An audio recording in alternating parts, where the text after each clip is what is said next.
Hello, my name is Dina Moore, and no one in a million years ever would have guessed I would leave the Jehovah's Witness religion.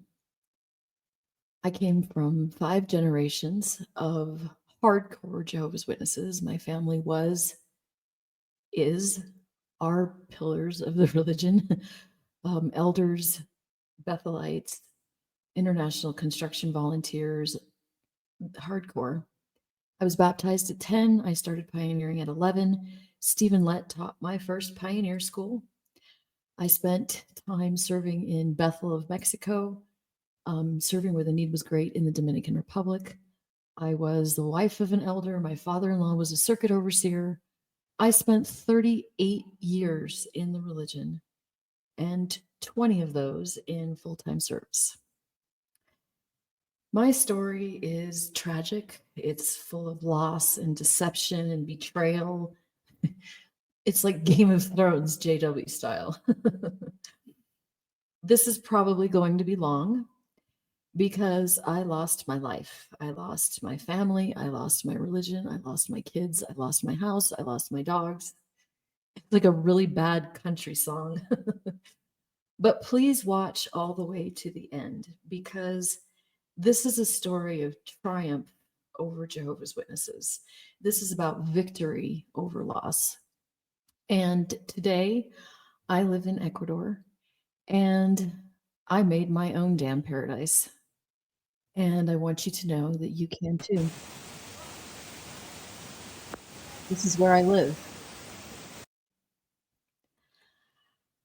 I'm telling you my story to inspire you and to give you hope that no matter how much it sucks right now, you can create a beautiful life for yourself. My story might make you angry. It might make you sad. It might make you cry because I probably will. But I will do my best to also entertain you and to make you laugh because you can't change the past. You can only change how you choose to look at it. You can laugh or you can cry. It doesn't change anything. But laughter is medicine. Laughter is healing. In the end, I want you to have hope because I love you all. You are my brothers and sisters, and you always will be. Jehovah's Witnesses and the governing body cannot take that away from us ever. This is going to be raw and unedited, mostly because I don't know how to edit. So I apologize in advance for probably barking dogs and maybe some loud rain and not the best audio, but here we go. So make some popcorn. I came from a good family, a very close family. We were a Western family. My grandpa had a dairy farm. My uncle was a ranch foreman for a cattle farm for a while. I came from horse people and salt of the earth. I came from a solid family. My dad and my uncles were elders. And when I was about 8, we moved from Colorado to New York.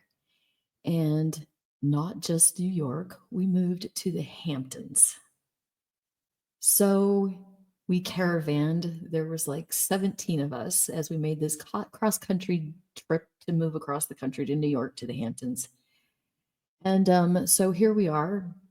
My dad and uncles would wear Western suits with their big belt buckles and their cowboy boots and their cowboy hats. And my mom would sew us the calico matching dresses, and my brother with his little matching shirt, kind of like Little House on the Prairie. And needless to say, I didn't fit in so well. I had a hard time finding my place in this world of wealth that was completely different from anything that I knew. I was baptized at 10. I started pioneering right away when I was 11. And that first year of pioneering was actually really, really difficult as we were knocking on the empty mansions of the rich and famous. Very, very, very hard. And as I said, I couldn't find my place. Not only was I a child, I was 11, pioneering. How did I do that, you might ask? Homeschooled. Homeschooled. We were all homeschooled. My brother and sister, my cousins. We kind of did like this, little schoolhouse because we lived in a multifamily house. So that first year was tough pioneering. And one day my mom dropped me off for service, and there was no English service group that day, but there was a Spanish group. And so they had me go out and service with them because, obviously I don't drive, and that was before cell phones had been invented, so I couldn't even like call and say, "Hey, come get me." So I ended up going out in service with the Spanish group. I was probably about 12ish at that time. And I liked it. Obviously, I didn't speak Spanish, but that was the beginning of my foreign language service. My dad agreed to let me switch and help the Spanish group on one condition. He was afraid I would fall out of the truth because I didn't speak Spanish. So I could go out in service in Spanish, I could pioneer in Spanish, I could go to the meetings, but I had to go to all of the English meetings too. So for several years, I did 2 meetings on Sunday: Monday night book study in English, Tuesday night book study in Spanish, Wednesday night book study or theocratic ministry school in English, Thursday night in Spanish.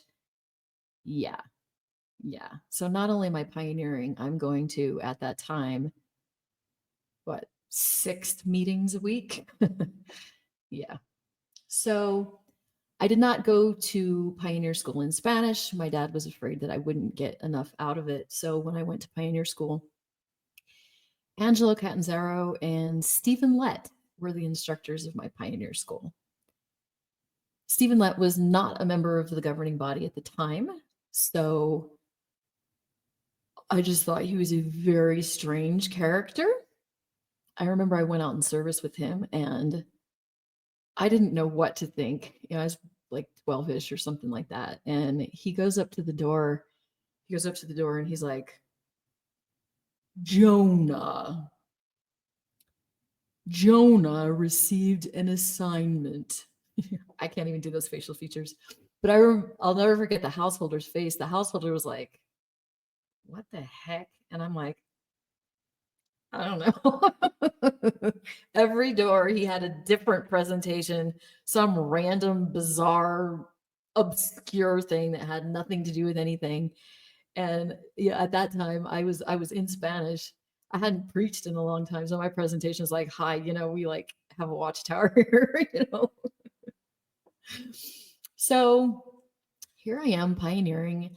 Yeah, you know what? I want to be emphatic too that I did come from a good family. It was a close family. It was a loving family. It wasn't one of those where there was abuse in the family. They were very, very, very strict, very dedicated Jehovah's Witnesses.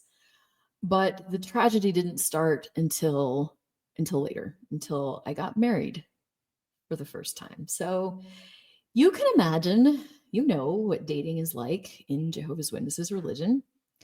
Um, I knew my dad was never going to let me talk to anybody. Nobody was going to be good enough, right? So, so they were in construction. My dad and my uncles were in construction, and every summer they had the habit of taking young brothers and brothers mainly, and apprenticing them in construction. So there was a young brother that they had working for them, and he was actually 10 years older than I was. I had pioneered on and off with his younger sisters in English, so I knew him. My dad also had me doing construction work probably from about the age of 13 or 14. I started doing drywall hanging and finishing and hardcore construction work, homeschool pioneer. So anyway, one day when I was about 17, I show up at work. We were painting trim at a house, and nobody was there. So this brother shows up. I'm like, oh, my dad's gonna freak out because we're alone. But no, he then proceeds to say, I've already talked to your dad and your elders, and I like you, and I want to date. So I'm like, like I said, he was 10 years older than me, but he was an elder. He was also pioneer. He had done international construction work on various branches. So basically, he had the theocratic spiritual resume. He had what every young sister has to marry if she's going to do well in the Jehovah's Witness religion. So if you came from the religion, you know exactly how that courtship went. We were never alone together.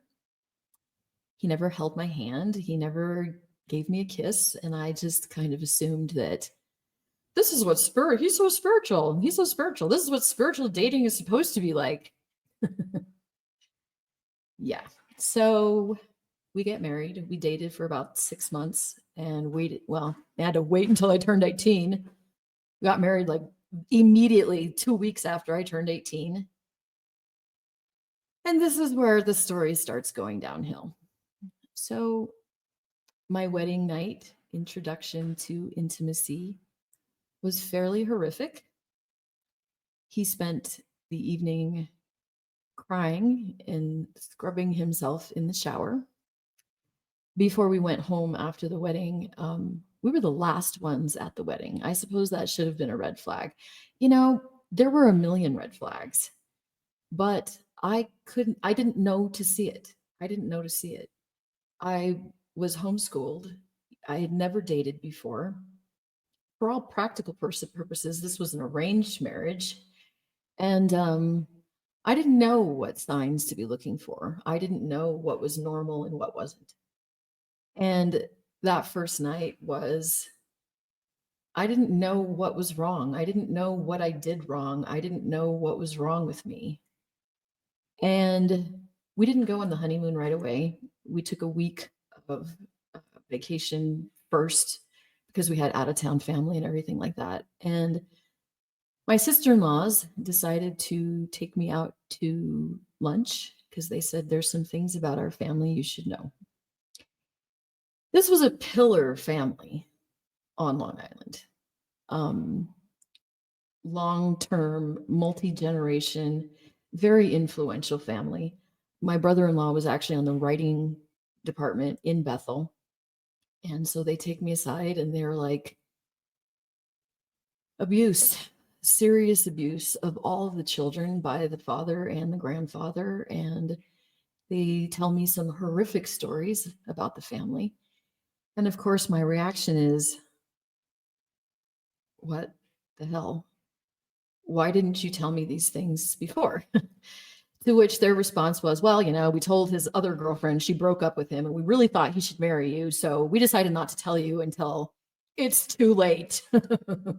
Because now you can't get a divorce in Jehovah's Witness religion. You are stuck for life now. So, as newlyweds, my husband doesn't touch me with a 10-foot pole. Here I am, young and 18, and I have all these goals and all these dreams, and I do not know what the hell is going on. All I know is my husband is avoiding me like the plague. Our honeymoon was we went on a cruise. It was full of him doing all these excursions and doing everything he could possibly do, not even bothering to invite me with him. And I'm like, what the hell is wrong with me? What's going on here?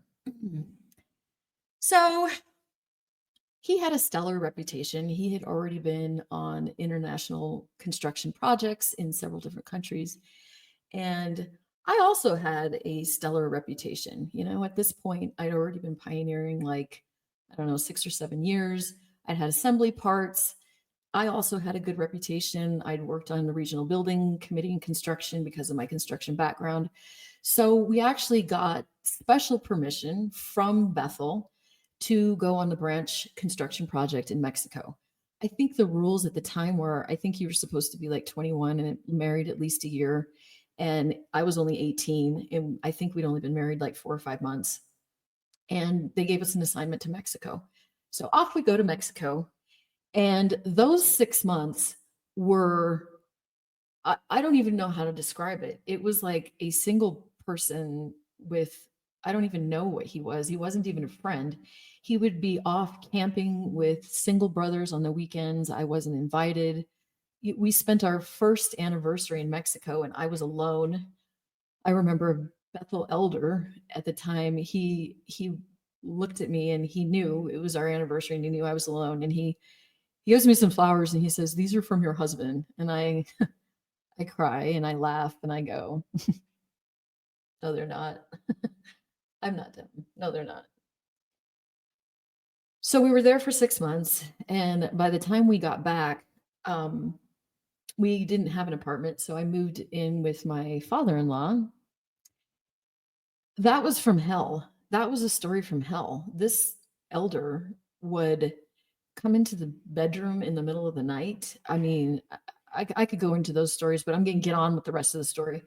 I finally ended up going to the English elders and I said, there's some stuff about this family you should know. Uh, uh, uh, uh. I start to tell the story and they go, shh, shh, shh. We're going to leave it in Jehovah's hands. It turns out that they made large contributions. And so therefore, anything that happened, we're just gonna leave it up to Jehovah. I couldn't take it. I couldn't take it. So at that point, my family had gone back to the Midwest. So I pretty much just said, you know what? I can't do this. I can't live with my father-in-law. I'm going back to Colorado. If you want to come, fine, but I'm leaving. So we moved back to Colorado, and it got worse from there. Once my ex-husband was away from his comfort zone, the mental and the emotional abuse became extremely, extremely severe. I was so depressed. I remember going to my dad. I remember going to my family and saying, "There's something really wrong here. There's something really wrong." And we're going to keep our families quiet. We keep our problems quiet. We're a threefold cord, so pray more and study more. And with Jehovah, everything is going to be fine, except it freaking wasn't. And so finally, I got to a breaking point. I was probably about 21. We hadn't been married quite 3 years.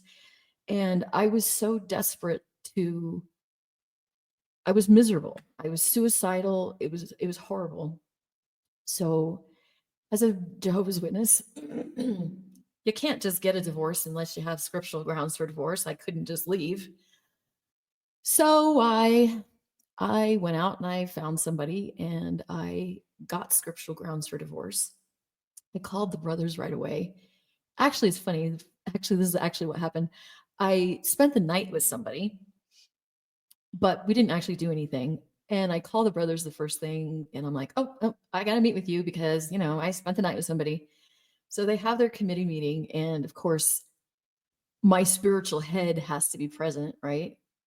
And so they start asking all of the intimate questions. And I'm like, yeah, actually, no, I skipped the intimacy part. I didn't actually do anything. And they're like, well, you don't have grounds for divorce. I'm like, damn it. So I went out and I did it right. And I came back the next day. I'm like, okay, let's do this again. And of course, my husband pulls the trump card and he says, I forgive her. And so then I wigged out. And I totally left. So of course I get disfellowshipped. So I'm 21 years old. That I know I was probably the first person in my entire family to get disfellowshipped that I know of. And I was so angry and I was so bitter. And so here I am in the world and I get pregnant. And so here I am pregnant and disfellowshipped. And I was not awake. I did not wake up. I left a bad situation. In retrospect, do you know what? Even at the time, I'm assuming it's because of the innocence and the lack of real life experience. I didn't know he was gay. I know, right? How am I supposed to know that? How the hell am I supposed to know that? I thought there was something wrong with me. It was horribly abusive. It's not like we ever had a conversation like, "Oh, like do you like men?" or anything like that. We never had that kind of conversation or anything. But I did find out later that several of the brothers that he used to go camping with in Mexico were disfellowshipped for being gay. So much after the fact, I kind of put two and two together, and I'm like, well, I didn't have any proof of anything, but you guys can put the details together and decide whether I'm right or not. So here I am. I'm 21 and I'm pregnant, not awake, but I did miss my family because I loved my family. I had a very close family, and I could not imagine raising this little baby without family. I couldn't imagine, what am I supposed to do? Like take her to Catholic church? I mean, how am I going to celebrate Christmas? I couldn't imagine her not having her spiritual heritage, her upbringing. So I decide I need to go back. I decide I need to get reinstated. And my choices then were, leave the baby's daddy and never talk to him again, or get married. And if you're not familiar with Jehovah's Witnesses, this is the why I got married the second time. It was in order to get back reinstated into the religion. So I married the baby's daddy. He's worldly.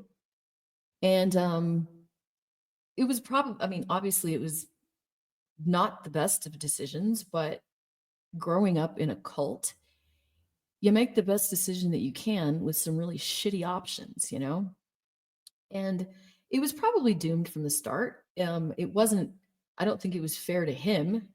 He didn't sign up for marrying Jehovah Witness holy girl, you know.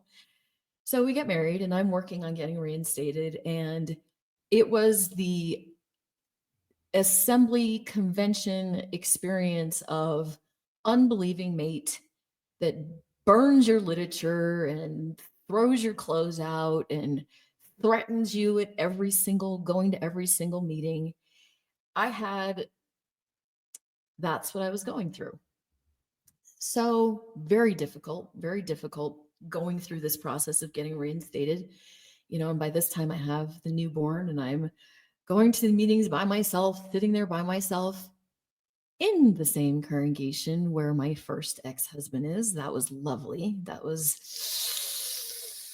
so cringe. But I'm doing this for my child. I'm doing this for Jehovah. I'm going to raise her I'm going to raise her to serve Jehovah. Okay. So I turn my letter in to get reinstated. I turn it into the presiding overseer, as they were called at the time. I give him my letter. I said, here's my letter. I want to get reinstated. And he takes my letter and he goes, whoosh, whoosh, whoosh, throws it in the trash. And I'm like, what the heck? Hello? What the hell? Well, I didn't say what the hell because, I was trying to get reinstated. And he says, ask your dad. Of course, this is a difficult conversation because I'm disfellowshipped and my dad doesn't really talk to me at all. But I tell my dad, hey, I turned in a letter and he ripped it up. What's going on? And my dad says, well, let's just wait for the circuit overseer. Just leave it in Jehovah's hands. And he leaves it at that. And I'm like, okay, all righty. So the circuit overseer comes, nothing happens. And oh, no, I'll rephrase that. Nothing happens to me. But what does happen is that my dad and my elders, my uncles, step down from being elders. And shortly after that, the presiding overseer calls and he says, okay, you're reinstated now. We're going to announce it. And I'm like, don't you need to meet with me or something? He's like, no, it's okay. You're reinstated now. It's all good. And I'm like, okay. To find out, this particular brother didn't really qualify to be an elder. He had family problems. His daughter, there were rumors of her having an abortion. His wife was an alcoholic, and my dad and uncles, as the righteous men that they were trying to get him to step down from his position. And he didn't want to. So he kind of was blackmailing them by saying, she's never going to get reinstated unless you guys get out of the way. My dad and uncles took one for the team and they stepped down so that I could get reinstated. So, this introductory back into the religion of my birth, again, there was so much anger there because basically I was used as a pawn. You know, it had nothing to do with my repentance or my spiritual relationship with Jehovah. I mean, it was totally a game of power. It was a game of abuse. It was a game of blackmail. I mean, so my reinstatement was definitely a little bit on a cloudy note. There was tons of resentment there, but guess what? Everybody says, you know what everybody says. The religion is full of imperfect people, but just like Moses, we commit mistakes, but it's still the only religion. It's still the only. Where else are we going to go, right? Okay, so here I am with my little baby girl.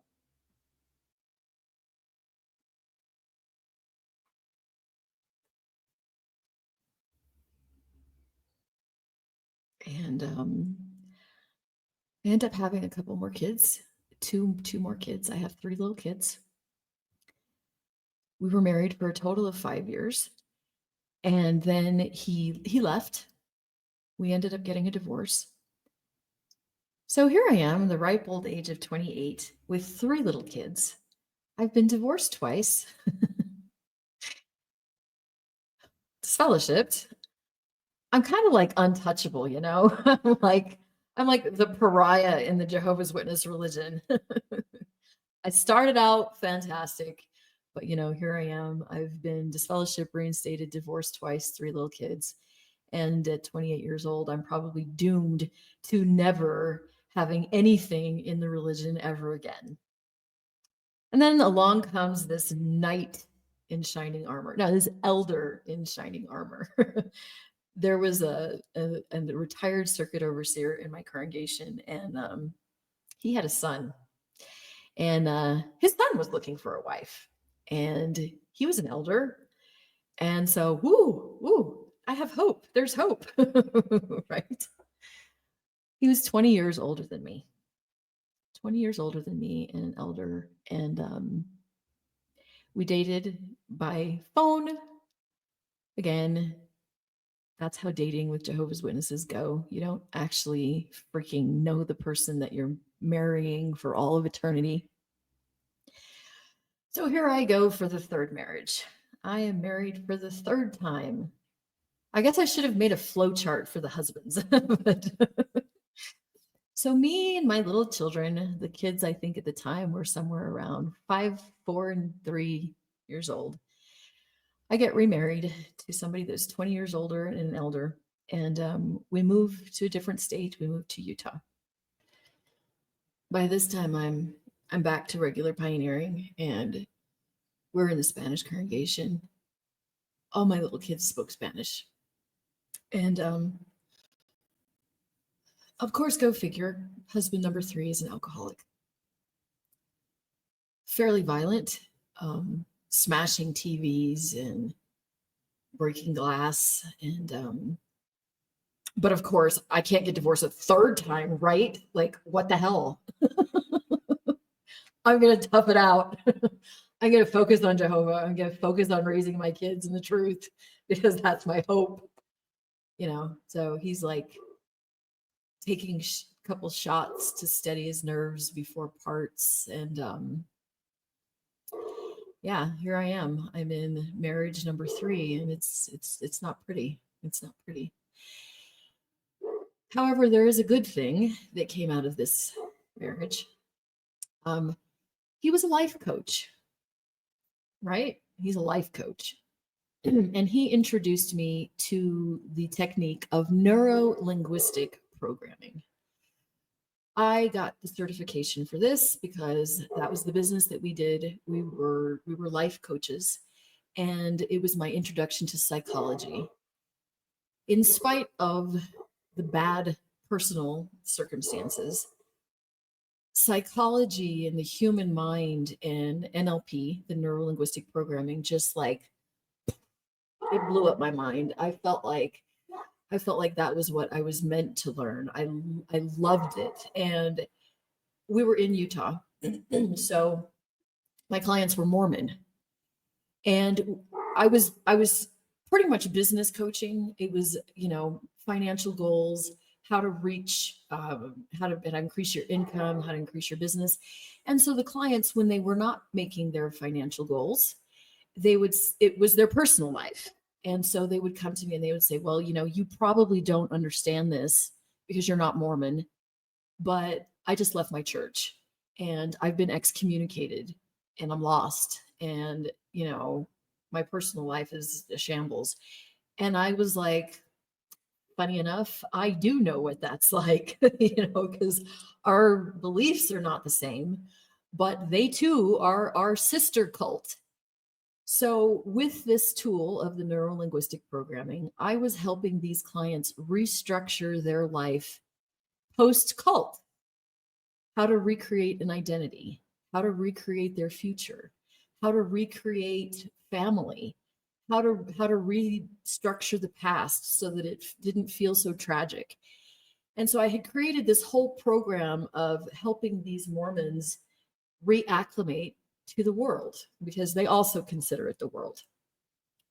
Never in a million years thinking that I would need that for myself because at the time, I'm back regular pioneering and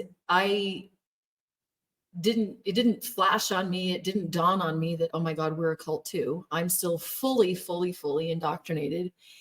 And I started working with health issues and I loved my job. I loved my career. I loved people. A lot of these tools and skills combined really well with teaching people, teaching Bible studies. And so then, of course, the elders start researching this tool and they're like, that's hypnotism and that's demonic. And, they eventually did make me stop. So I went into a career of being a loan officer, mortgage loan officer, which worked really well with the real estate background of the clients that we had. So then the crash happened, the economic crash of 2008. And at that point, we decided that we were going to go serve where the need was great. I had always wanted to be a missionary anyway. I wanted my kids to have the experience of living outside of the United States. They all spoke Spanish. I homeschooled my kids. So we moved to the Dominican Republic. And we're this pillar need greater family, and we were in Spanish for a little while, but we were also in Haitian Creole. So my kids learned Haitian Creole and, not too horrible French. Well, actually, it probably was horrible French, but we had a beautiful life. I loved my kids. I loved pioneering. I loved helping people. But my personal life was a freaking train wreck.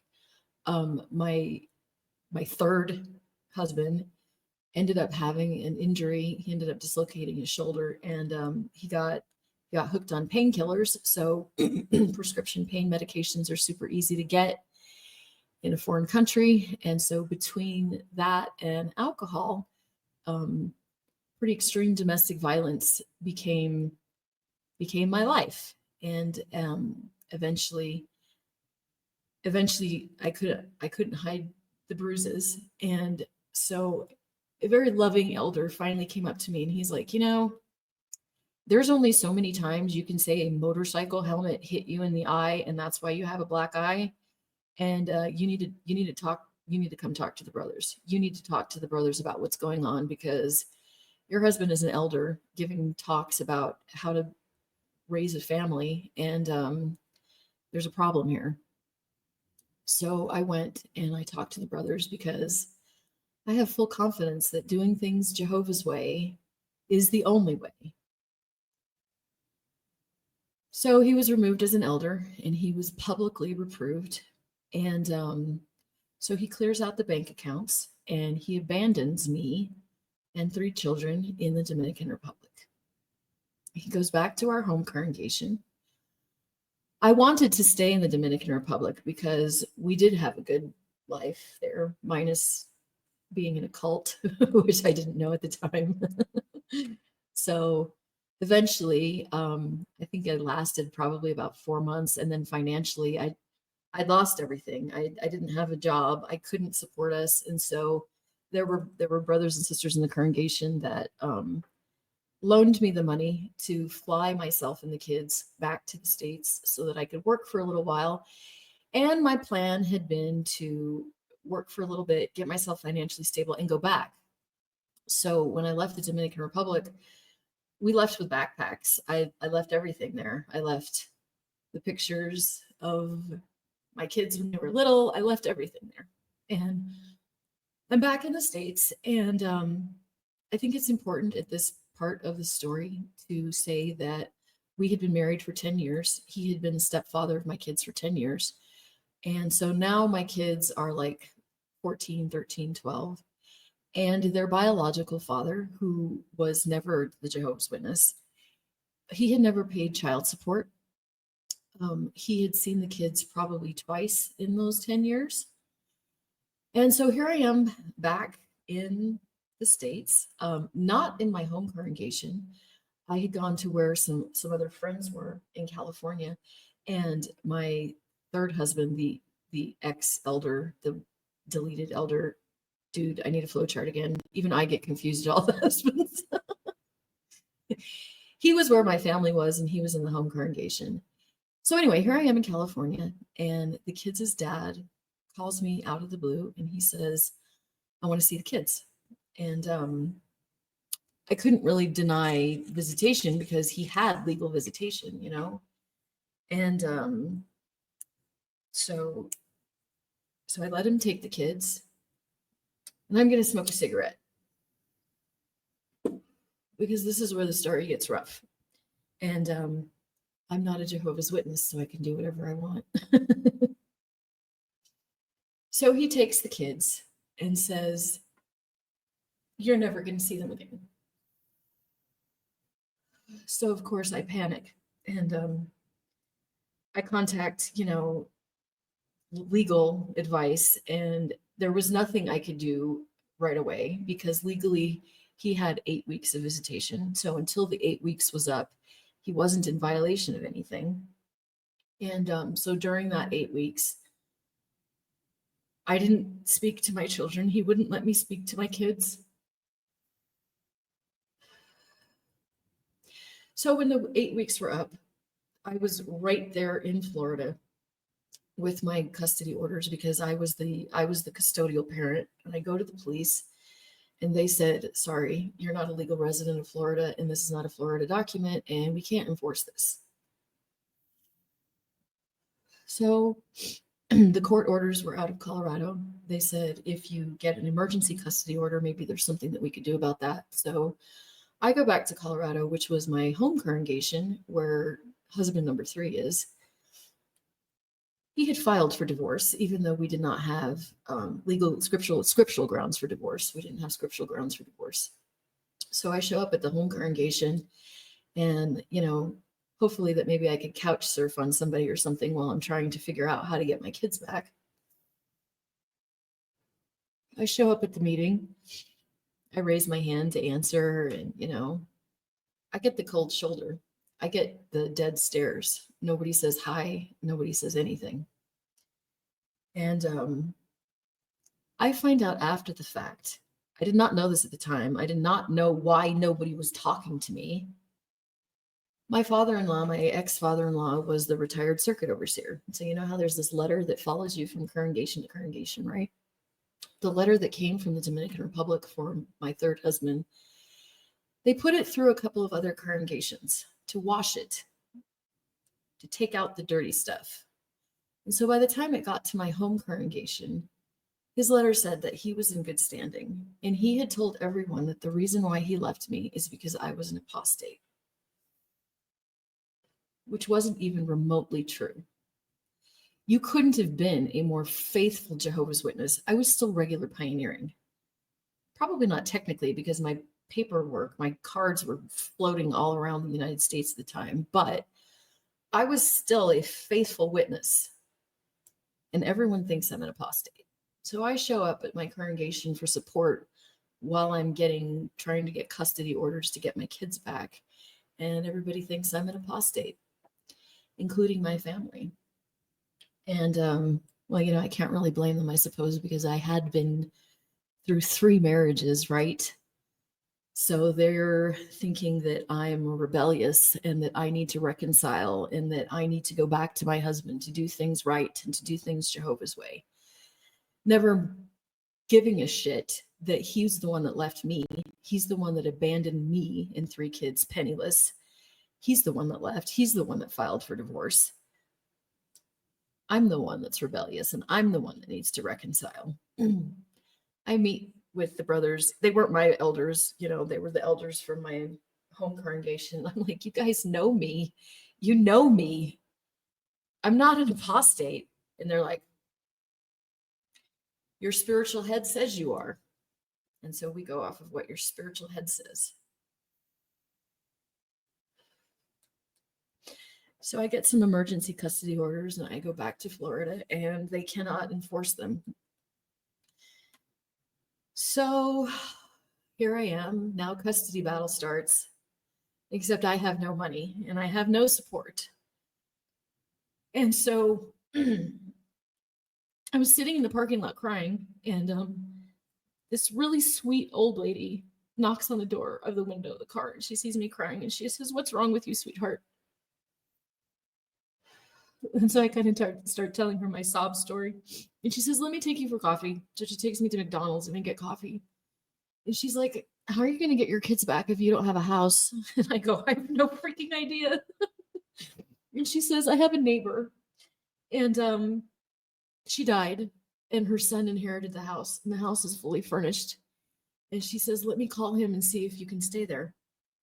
So she calls this total stranger and explains my situation. And he says, "Give her the keys to my house." It was a 4-bedroom, 2-bathroom, fully furnished house. And they let me stay there for free for a year. Not my international brotherhood, but a total stranger. A total stranger. So now I have a house that I can go back and forth to as I'm doing cross-country custody battles from Colorado to Florida and a divorce at the same time. All the while, I'm still trying to be a faithful Jehovah's Witness. So I was at the congregation, and I don't know where my publisher record cards were. Like I said, they were floating from the Dominican Republic, from California to Florida, and I don't even know where they were. But I was explaining to this brother my situation, and he says, "You know what?" He says, we're gonna do unassigned territory in South Carolina next week." He says, "Come with us.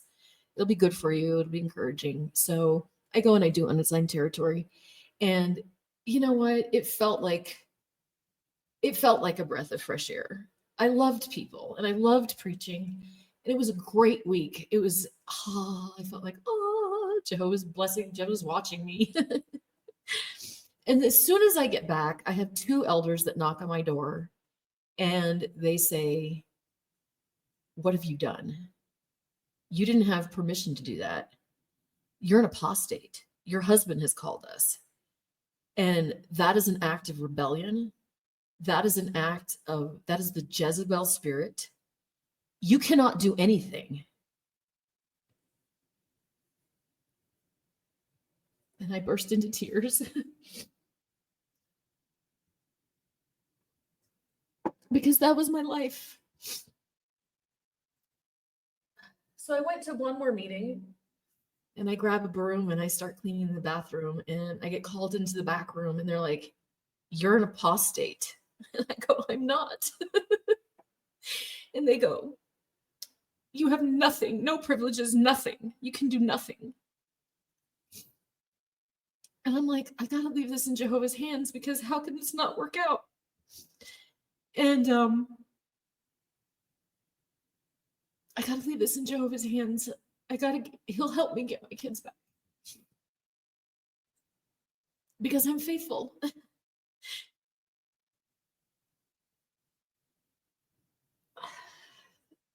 So that year, I had to do 7 cross-country trips back and forth between custody and divorce.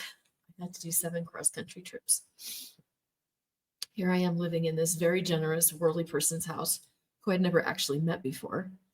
And I got this bright idea that it was like damn near impossible to keep a job when you're going back and forth constantly. So I get this bright idea that I could go to Miami, where it's like one of the cheapest places to buy a used car. I will drive to my court case. I will sell the car and make some money and like finance my trip, because Colorado is like one of the more expensive places to buy a used car. So I'm walking around in Miami, this super ghetto barrio, and I'm at this used cars place, and this guy, he's kind of like all tattooed up, and it doesn't exactly look very trustworthy. And he looks at me and he says, "What are you doing here? You shouldn't be here." And I go, "Well, I need a car." And I explain that I'm going to drive to Colorado and I've got this custody battle and blah, blah, blah. And I explained to him the religion thing, and, I don't have support from my family and everything. And he looks at me and he says, "I'm going to give you the car that I would give my own daughter." He says, "I'm going to show you how to sell it, and I'm going to give it to you at cost." And so he did. I bought a car for $2,500, and he shows me how to, what to do and stuff like that. And then he says, "Who knows that you're making this cross country trip by yourself?" I go, "Everybody, and nobody cares." And he says, "Well, I care." And he says, "Every time you stop for gas or every time you stop for the night, I want you to text me your GPS location so that somebody knows where you are, because if something happens to you, somebody needs to know where to look for you." And so I did. And I drove to Colorado and I would text him my location, and he would sometimes say, "Drive a little bit farther. This looks a little bit safer." I had bought that car for $2,500. And when I got to my first court case, I sold the car for $4,000. I made $1,500, financed the trip. I bought a one-way ticket back to Florida, and he was waiting for me with another car. This total stranger helped me do that 7 times that year. He would find a car for me, have it waiting. I'd drive to Colorado. I doubled my money and tripled my money almost every single time. I'd take a one-way trip back, and he'd be waiting with another car. To this day, 11 years later, he still checks in on me and says, "Are you okay? Just checking on you. Do you need anything?" That was my first experience with the world. That was my first experience with worldly people. So, to make a long story short, I ended up losing custody of my kids. At this point, it had been over a year, and I had not spoken to them. He had not let me speak to them. He ended up telling the kids that the reason why he took them is because I didn't want them. And so he did the parental alienation thing. I also found out after the fact, too, that husband number 3, in an act of vindictiveness, because I ruined his life, I ruined his spiritual career, and I took all of his privileges away, he's going to ruin my life. And he called the kids his dad and said, "Hey, she's mentally unstable, and if you love your kids, you'll take them." So here I am. I'm 38 years old. I'm an apostate, apparently, even though I wasn't. And I have no kids. I have no family. I have no how. I have nothing. I've lost everything. And so I thought maybe there was something wrong with me. I thought maybe Jehovah never forgave me for leaving the first husband. Maybe he sees something in my heart that he just doesn't approve of, that he doesn't want. And so I decided to accept that. And I stopped going to meetings, not because I was an apostate, not because I woke up, but because I was labeled that. So here's where my life coaching skills came in handy. I took that program that I had used for the Mormons, and I spent a good 6 to 8 hours a day restructuring my brain and reprogramming myself. Funny enough, not religiously. My lifestyle. There's religious deprogramming, and then there's lifestyle reprogramming. And it was the lifestyle reprogramming that I needed. Psychologically speaking, the human brain needs something to look forward to. And growing up in the religion, I was looking forward to paradise. I was looking forward to raising my children in the paradise and watching my children grow up and living with loved ones in the resurrection. And when you lose your religion, when you lose that, you lose your hopes and dreams for the future. So the first thing that I started restructuring was, what is my future now? What does my future consist of now? What am I going to do now? How do I thrive in between now and Armageddon and make the best life possible? Because Jehovah doesn't want me. You know, I think sometimes that when you wake up and you choose to leave the religion, whether it's because you're disfellowshipped or it's because you actually are an apostate, at least you expect the consequences. You know what the consequences are for that. It was really, really hard for me because I believed in my religion. I did not wake up, yet I was somehow labeled as an apostate and I lost everything. And that was really difficult dealing with that treachery. And part of my life coaching program was forgiving the past. Releasing the anger and the resentment and the frustrations, because it's not healthy. It's not healthy to be furious over everything. You can't thrive like that. You can't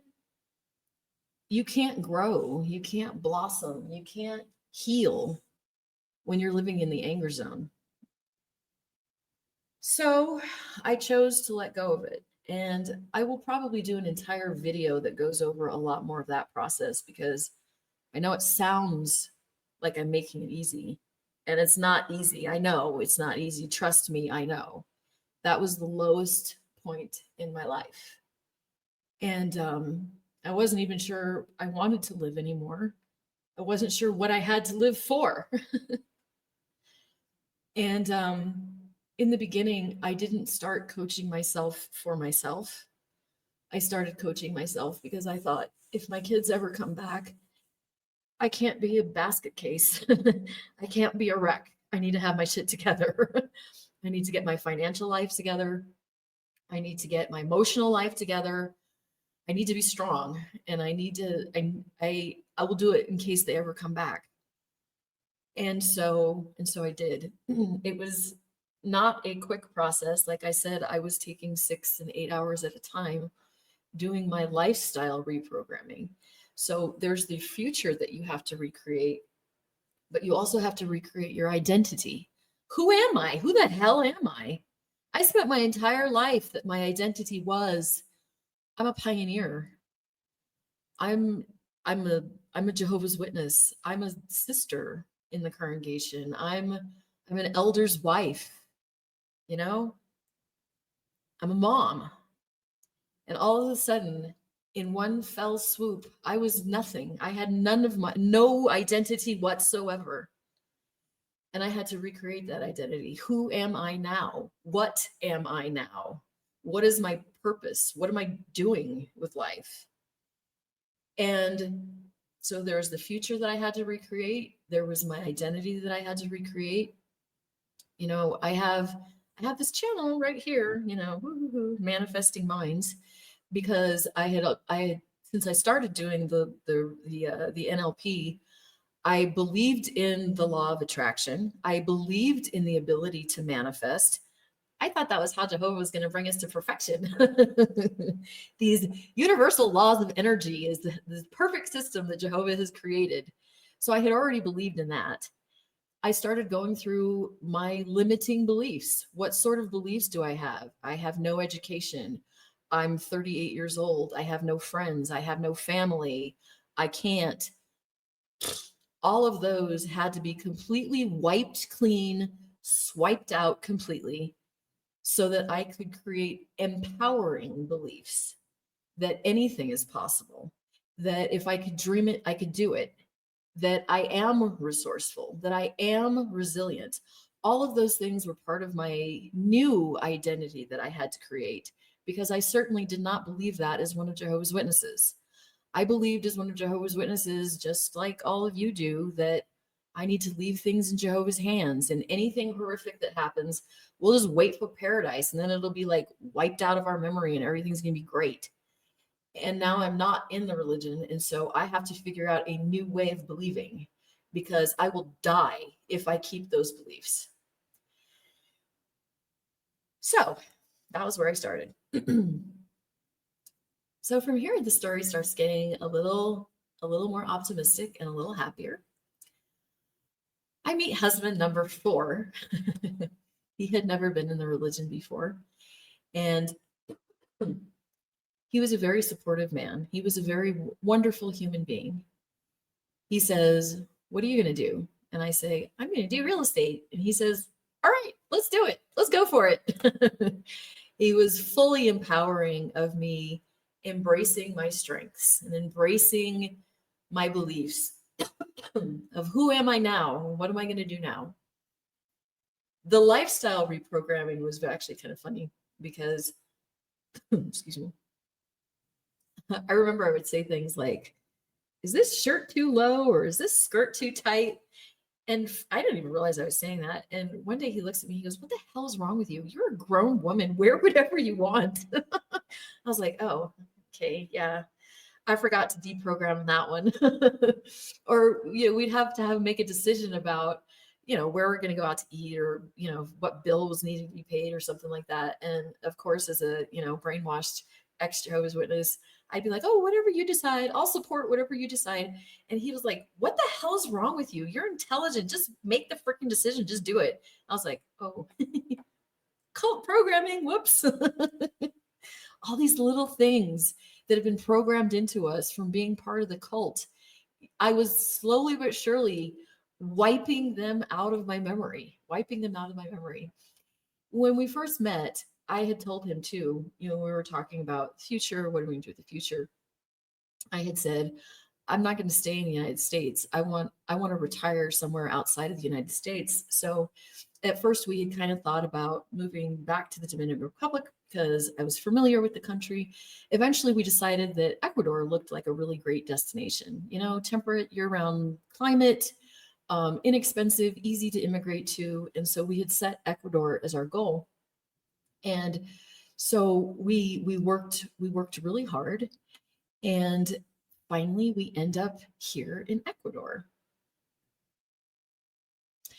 Actually, though, before I get to the Ecuador part, let me back up for a second, because, like I said, being accused of being an apostate and losing everything, I decided to reprogram my lifestyle beliefs, but I had not woken up totally. It probably took, I think it was probably about a year, maybe a year and a half, that I had been out when I finally read Crisis of Conscience. And I read that book and I went, "Ooh, oh my God. I grew up in a cult." Oh my goodness. And that was when I started restructuring the religious side of my life. That was when I was like, "Okay, wait a second. I don't need to restructure my life until Armageddon. There is no Armageddon because I grew up in a doomsday cult. I didn't lose paradise. There never was a paradise." Oh my goodness. My family is in a cult. What the hell? That was another huge weight off of my shoulders in many ways, because now I could really embrace my new life. Now I could really say, "Wait a second. What? No, no, reject. That has nothing to do with who I am or who I am going to become. And I did go a little bit atheist for a while. Actually, I'm going to leave that part of the story for a part 2. I'm going to leave the healing recovery part for the part 2 because I'd like to go into a lot of detail about how I did this healing journey, and I don't want this video to be 8 hours long. So it was probably about a year and a half or so after that I read Crisis of Conscience, and I realized that I grew up in a cult. And we were going about our life. We had set our goals. I was working on manifesting this new future for ourselves. I was working on creating this new life for ourselves. And I didn't, I didn't, I was such a I was such a good brainwashed JW still. I didn't look for apostates. I didn't look on YouTube. I didn't look for support groups. I didn't do any of that. I accidentally found a Facebook group about a year and a half ago from today. I've been out 11 years. A year and a half ago is when I found this Facebook group of ex Jehovah's Witnesses. And my head went, oh my God. How do my people find a therapist that understands? How do they find somebody that knows what they've gone through? And that was what encouraged me to do my first life story about a year and a half ago. And that was what inspired me to create this YouTube channel. I think I already have like 50 videos, and I started focusing on healing. I started focusing on recovery. I started focusing on giving people tips and videos on how to recreate your life. So I guess this is where I do my YouTube plug and say, please like, share, and subscribe. Leave comments for the Google algorithm or the YouTube algorithm so that our fellow apostates can find these thriving videos and figure out how to restructure their life. Also, I will say that in my previous life, I was known as Dina Howell. I was also known as Dina Diaz, La Hermana Diaz. If you knew me in my previous life, please reach out because you are still my family. Even if I haven't talked to you in 40 years, you're still my people. And I would love to reconnect with anybody who's woken up. So we worked, and 6 years later, 6 years post cult, we moved here to Ecuador. And I will also say that, obviously I did not come from, education. I did not inherit money. My husband doesn't come from money or background or anything like, any sort of financial advantages. We started from zero, and we created this beautiful life right here. And so right now we have a healing center here in Ecuador. I've at this point in my life, I've been life coaching for 20 years. And I have the cult recovery knowledge, not only from the Mormons, but from what I did to restructure my own life. And that is the inspiration, and that is the experience and the wisdom that I bring to this channel. So hopefully you will start scrolling through the rest of the videos, because I've got a lot of information here about what I did to create this new life for myself. I love you all. I will do a follow-up part 2 to this. Please leave comments, and please follow my channel. I have a lot more details to share, but in a nutshell, that is my story of a lifetime of Jehovah's Witnesses, my exit, and the happy ending. The happy ending that you can create any life for yourself that you want. If there was some, end of the story advice, it would be question everything. You're already on this questioning path. So keep questioning. Question, question, question, question. Because having a closed mind is what kept us in a cult. Having an open mind, having curiosity, believing that anything is possible, that is going to be the key to you thriving post cult. Get help and look for support because you don't have to do this struggle on your own. You know, I did it on my own, but I had tools. I had tools to do it. I had already helped other people, and you don't need to do it on your own. There are support groups, there are coaches that are expert at what you've had to go through. So reach out for help. And look forward to my next episode because in the next episode, I'm going to be going a lot deeper into the spiritual part of my recovery and where that has taken me. And this journey here in Ecuador has had some very interesting twists and turns.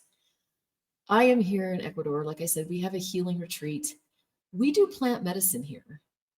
I work with local indigenous shamans. We do not only psilocybin, but we do ayahuasca and we do San Pedro. These plant medicines have been life changing for many, many, many, many people for thousands of years. And so I'm going to go into that a little bit more in the next video. So look for part 2. Okay. Mwah. I love you, and I will talk to you soon.